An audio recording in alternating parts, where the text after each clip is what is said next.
Hello drama lovers, আজ spring of ইউথের part 15 নিয়ে চলে এসেছি। তাহলে চলো আর বেশি দেরি না করে শুরু করা যাক। তো আজ পার্টের শুরুতেই আমরা দেখব নেক্সট ডে মর্নিংয়ে বম ছাদে একা একা মন খারাপ করে বসে আছে আর ভাবছে এই সাগে কোথায় উধাও হয়ে গেল। ও যখন বাড়ি ফিরবে আমিও ওকে কিছুতেই আজ ক্ষমা করব না। এরপর ওখানে তেয়ং আসে এবং বমকে বলে, তুমি কি আমার সাথে যাবে, কারণ আমি সাগের সাথে দেখা করতে যাচ্ছি। যেটা শুনে বম খুব খুশি হয় এবং তেয়ংয়ের সাথে যাওয়ার জন্য রাজি হয়ে যায়। নেক্সট সিনে আমরা সাগেকে দেখি, ও যখন তেয়ংয়ের সাথে দেখা করতে এসছিল তখন বমকে দেখে ও অবাক হয়। সাগেকে দেখে বম দৌড়ে ওর কাছে যায় এবং ওকে জিজ্ঞাসা করে, তুমি কোথায় উধাও হয়ে গেছিলে। এরপর বম নোটিস করে যে সাগের মুড ঠিক নেই, এই জন্য ও সাগেকে ছেড়ে দেয়। এরপর বম সাগেকে বলে, আজ থেকে আমরা আমাদের বাড়ির ছাদে মিউজিক প্র্যাকটিস করব, তাই সময় মতো প্র্যাকটিসের জন্য চলে এসো। কিন্তু সব শুনেও সাগে চুপ করে দাঁড়িয়েছিল, যেটা দেখে বমের খুব কষ্ট হচ্ছিল যে কেন ও বমকে কোনো আনসার করছে না। বম বুঝে যায় হয়তো সাগে এখন প্র্যাকটিসের জন্য ইন্টারেস্টেড নয়, তাই জন্য বম ওখান থেকে চলে যেতে যাচ্ছিল। ঠিক তখন সাগে ওর সামনে এসে ওকে বলে যে ও ব্যান্ড ছেড়ে দিচ্ছে, যেটা শুনে বম শক হয়ে যায়। তার সাথে সাথে তেয়ংও অবাক হয়। সাগে বলে, যেহেতু এই ব্যান্ডকে আমি শুরু করেছিলাম তাই আমি চাইলেই এই ব্যান্ডকে শেষ করতে পারি। তখন বম সাগেকে জিজ্ঞাসা করে, কিন্তু কেন, আমি তো অলরেডি কন্ট্রাক্ট সাইন করে দিয়েছি। এরপর সাগে বমকে বলে, আমার তোমাদের সাথে কিছু করারই কোনো ইচ্ছে ছিল না, আমি তো ব্যান্ডটা জাস্ট টাইম পাসের জন্য স্টার্ট করেছিলাম। তবে আমার মনে হচ্ছে তোমরা এই জিনিসটাকে খুব সিরিয়াসভাবে নিয়ে নিয়েছো। এরপর বম সাগেকে বলে, ঠিক আছে, তুমি যেমনটা চাও সেটাই হবে। এরপর বম ওখান থেকে কাঁদতে কাঁদতে চলে যেতে থাকে। ওর ভীষণই কষ্ট হচ্ছিল এটা ভেবে যে সাগে সিরিয়াস ছিল না আর ওকে একটা পুতুলের মতো ইউজ করছিল, যাকে সাগে কখনো ভালোই বাসেনি, জাস্ট টাইম পাস করছিল। বম চলে গেলে তেয়ং সাগের ওপর রেগে গিয়ে ওকে একটা পাঞ্চ মেরে দেয় আর বলে, তোমাকে বলেছিলাম না বমকে তুমি হার্ট করবে না।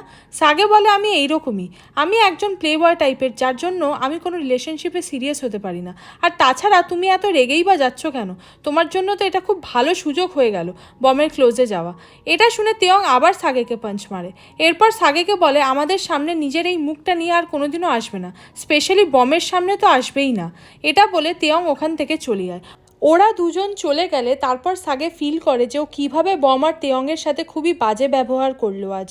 নেক্সট সিনে আমরা বমের বাড়ির সামনে একটা এক্সপেন্সিভ কার দেখি, যেটা থেকে জিঙ্গু বেরিয়ে আসে। এরপর আমরা দেখি গিউরি ওর বাড়ির সামনে থেকে এত এক্সপেন্সিভ একটা কার চলে যেতে দেখে খুব খুশি হয়, কিন্তু গিউরি নোটিস করেনি যে ওই কার থেকে জিঙ্গু নেমেছে। এরপর গিউরি যখন ঘুমের ঘরে ছিল তখন জিঙ্গু ওর একটা ছবি তুলে নেয় এবং বলে, আচ্ছা তাহলে তুমি বাড়িতে থাকলে এমন দেখতে লাগো। গিউরি লজ্জায় পড়ে যায় এবং ওর মুখ লুকিয়ে নেয় আর বলে, না না, আমি গিউরি না, আমি অন্য কেউ। জিঙ্গু হেসে বলে, আমি তোমাকে ভালো করে চিনি, তুমি গিউরি।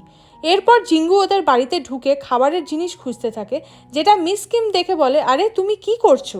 এরপর জিঙ্গু মিস কিমকে বলে, আজ থেকে এখানে মিউজিক প্র্যাকটিস হবে, তাই জন্যে আমিও ভাবছি যে আমিও এখানেই থেকে যাব। এরপর আমরা গিউরিকে দেখি ও জিঙ্গুকে বলছে যে ওর ফটোসগুলো যেন জিঙ্গু ডিলিট করে এক্ষুনি, বাট জিঙ্গু রাজি হয় না ডিলিট করতে এবং অলরেডি ওর ওয়ালপেপারে গিউরির উইদাউট মেকআপ ফটোটা সেট করে রেখেছে, যেটা দেখে গিউরি ওর ফোন কেড়ে নিতে যাচ্ছিল। ঠিক তখন জিঙ্গুর ফোনে বমের একটা SMS আসে, যেটা হলো আজকে প্র্যাকটিস হবে না, ক্যান্সেল হয়ে গেছে। সেটা দেখে ওরা দুজনেই অবাক হয়ে যায়। নেক্সট সিনে আমরা বমের সাথে তেয়ংকে দেখি, বম ওখানে সাগেকে নিয়ে কোনো কথাই বলছিল না। তেয়ংকে বলে, চলো আমরা ডিনারের জন্য কোথাও যাই। এরপর ওরা ডিনারের পর অনেক ড্রিঙ্ক করে, যার জন্য বম প্রায় ড্রাঙ্ক হয়ে পড়ে। এরপর তেয়ংও যখন বমের সাথে মোমেন্টে এনজয় করছিল তখন ওর হাত থেকে একটা কিছু দূরে গিয়ে পাশের টেবিলে পড়ে। এরপর বম আর তেয়ং পাশের টেবিলে বসে থাকা লোকগুলোর কাছে গিয়ে সরি বলে, কিন্তু লোক দুটো ওদের ওপর ভয়ঙ্করভাবে রেখেছিল, তাই জন্য বম কোনো উপায় না পেয়ে সেন্সলেস হওয়ার ভান করে এবং তেয়ংয়ের ওপর পড়ে যায়। এরপর বমকে তেয়ং ওর পিঠে তুলে ওখান থেকে চলে যায়। এরপর রাস্তায় একটা জায়গায় তেয়ংয়ের মনে হচ্ছিল বম হয়তো কাঁদছে।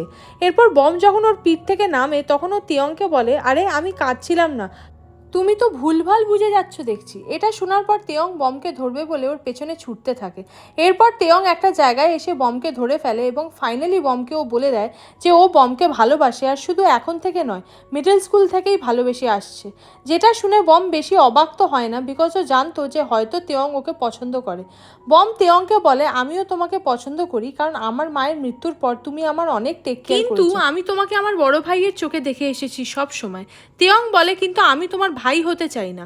বম বলে সরি তেয়ং, আমার মন আমি অলরেডি একজনকে দিয়ে দিয়েছি, তাই জন্য আমাদের মধ্যে কোনো কিছুই হওয়া সম্ভব না। আর তেয়ং বলে কোনো ব্যাপার না, আমি তোমার জন্য অপেক্ষা করব, কারণ আমার কোথাও মনে হয় আমার ফিলিংস জানার পর তুমি একবার হলেও আমার কথা ভাববে। নেক্সট সিনে আমরা সাগেকে দেখি। সাগে ভীষণভাবে মন খারাপ করে বসে আছে আর ভাবছে ও বমকে আস্তে আস্তে পছন্দ করতে শুরু করেছিল, কিন্তু আজ সাগেই বমকে হার্ট করে দিল, যার জন্য ওর ভীষণই রাগ হয় এবং ও মিস্টার চোয়ের কারের সামনে আসে এবং কারটাকে ভাঙতে শুরু করে আর বলে আপনার জন্য এইসব হচ্ছে। এরপর মিস্টার চো কার থেকে বেরিয়ে এসে বলে তুমি কি পাগল হয়ে গেছো? সাগে মিস্টার চোকে বলে 6 বছর আগে আপনি কি করেছিলেন সেটা আমি জানি। আপনি ওই মহিলাকে রোডেই ছেড়ে দিয়ে এসেছিলেন মরার জন্য। আপনি যদি চাইতেন তাহলে আজ ওই মহিলা বেঁচে যেতে পারত, তাই জন্য আপনি এক্ষুনি আমার সাথে পুলিশ স্টেশন চলুন এবং নিজের দোষ স্বীকার করে নিন। মিস্টার চো ঘাবড়ে যায় আর মনে মনে বলে সাগের কাছে এত ডিটেলস কি করে।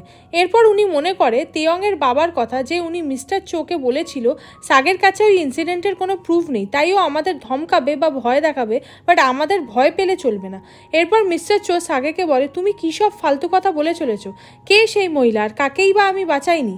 তুমি চুপচাপ এখান থেকে চলে যাও, না তো ভালো হবে না, আর আমি তোমার কমপ্লেন করে দেবো পুলিশে। সাগে বলে পুলিশ ডাকার হলে ডেকে নিন, এখন থেকে আমিও আর চুপ করে বসে থাকবো না। এটা বলে সাগে ওখান থেকে চলে যায়। এরপর আমরা মিস্টার চোকে তেয়ংয়ের বাবার সাথে কথা বলতে দেখি।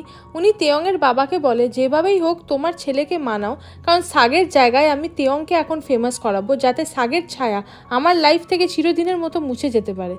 নেক্সট সিনে সাগে যখন বাইরে আসে তখন ম্যানেজার মিনের সাথে ওর দেখা হয়। ম্যানেজার মিন সাগেকে জিজ্ঞাসা করে তোমার হাতে এই রডটা কি করছে? এসব জিনিস তোমার কাছে রেখো না প্লিজ, কারণ এইগুলো দেখলে আমার সেই দিনের কথা মনে পড়ে যায় যখন আমি তোমার সিনিয়র ছিলাম আর তুমি ট্রেনি ছিলে। আমরা একসাথে ডান্স প্র্যাকটিস করছিলাম, তখন আমার হাতে থাকা একটা রড তোমার চোখে লেগে তোমার চোখ নষ্ট হয়ে গেছিলো। সেই দিনটা আমার কাছে একটা ভয়ঙ্কর স্বপ্নের মতো ছিল। আমি ভীষণই ভয় পেয়ে গেছিলাম সেদিন। যদি তোমার চোখ ঠিক না হতো তাহলে আমি কখনোই নিজেকে ক্ষমা করতে পারতাম না আর সারা জীবন ধরে কুড়ে কুড়ে মরতাম। বাট থ্যাংক গড যে সেদিনই তুমি আই ডোনার পেয়ে গেছিলে, তুমি আবারও তোমার চোখ ফিরে পেয়েছো এবং সব কিছু দেখতে পাচ্ছ, আর তুমি আমাকে ক্ষমাও করে দিয়েছো। এরপর সাগে বলে ছাড়ুন এসব কথা, এগুলো সব পুরনো কথা, আর তাছাড়া আপনি ইচ্ছা করে ওইসব ঘটাননি। এরপর মিস্টার মিন সাগেকে বলে তোমার কথা মতো আমি মিস্টার চোয়ের কার কালেকশন থেকে সেই কার খোঁজার চেষ্টা করছিলাম, বাট ওই কার আমি খুঁজে পাইনি, আর না 6 বছর আগে ওই কার মিস্টার চো কোনোদিনও ইউজ করতো। সাগে বলে এটা কি করে হয়? ওই গাড়িটা ওনার কাছে কোনোদিনই ছিল না, তাহলে কি আমি মিস্টার চোকে ভুল বুঝছি? নেক্সট মর্নিংয়ে আমরা বমকে দেখি। ও সবে সবে ঘুম থেকে উঠে বসেছিল, ঠিক তখন ওর কাছে তেয়ংয়ের বাবার কল আসে এবং বম রিসিভ করে কথা বলে। এরপর আমরা দেখি বম রুম থেকে যখন বাইরে আসে তখন দেখে তেয়ং ওর জন্য কিছু মেডিসিন এবং একটা নিউ স্মার্টফোন রেখে গেছে, কারণ বম যখন রাস্তায় সাগের জন্য ওয়েট করছিল অনেকক্ষণ ধরে, তখন কোনোভাবে ওর ফোনটা হাত থেকে পড়ে ভেঙে গেছিলো। তেয়ং একটা পেপারে লিখে দিয়েছে যদি তুমি আমাকে ভাই মেনেই থাকো তাহলে সেটা ভেবে এই ফোনটা অ্যাকসেপ্ট করে নাও। এরপর তেয়ংকে দেখি ও যখন বমের ঘরের সামনে আসে তখন ও দেখে ওর রেখে যাওয়া নিউ মোবাইল ফোনটা ওই ব্যাগেই আছে এবং বম ওকে একটা নোটে লিখেছে তোমাকে থ্যাঙ্কস, বাট আমি এটা অ্যাকসেপ্ট করতে পারবো না, সরি, যেটা দেখে তেয়ংয়ের খুব খারাপ লাগে। এরপর আমরা ইউনিভার্সিটি প্র্যাকটিস রুমে দেখি বম এখান থেকে ওর জিনিসপত্রগুলো নিয়ে যেতে এসেছে, কারণ ও এই ব্যান্ডও বন্ধ করে দেবে।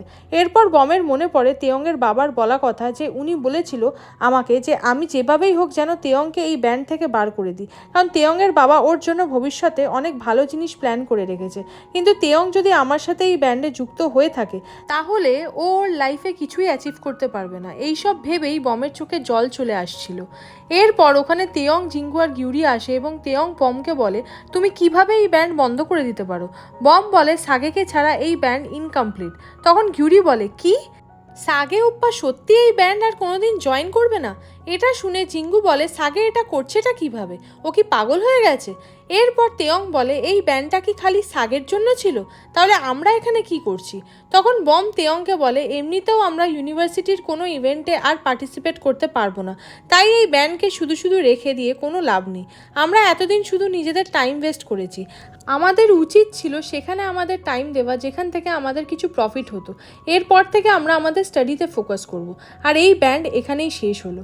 এরপর বম ওর জিনিস নিয়ে ওখান থেকে বেরিয়ে যায়। এরপর যখন ইউনিভার্সিটির বাইরে আসে তখন হানজু গ্রুপের মেম্বার্সরা ওর মজা ওড়াতে থাকে যে এতদিনে এরা এদের নিজের জায়গা কোথায় সেটা বুঝতে পেরেছে। এরপর তেয়ং দৌড়ে বমের সামনে আসে এবং ওকে বলে, তুমি এইসব কি এই জন্য করছো কারণ আমি তোমার কাছে আমার ফিলিংস কনফেস করেছি?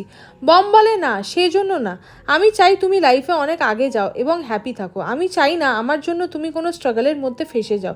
এটা বলে বম ওখান থেকে চলে যায়। সো হাই ড্রামা লাভার্স, এখানেই এই পার্টটি শেষ হলো। এই ড্রামার নেক্সট পার্টের নোটিফিকেশান পেতে চ্যানেলটি সাবস্ক্রাইব করে রেখো। তো দেখা হচ্ছে নেক্সট একটা পার্ট নিয়ে। বাই।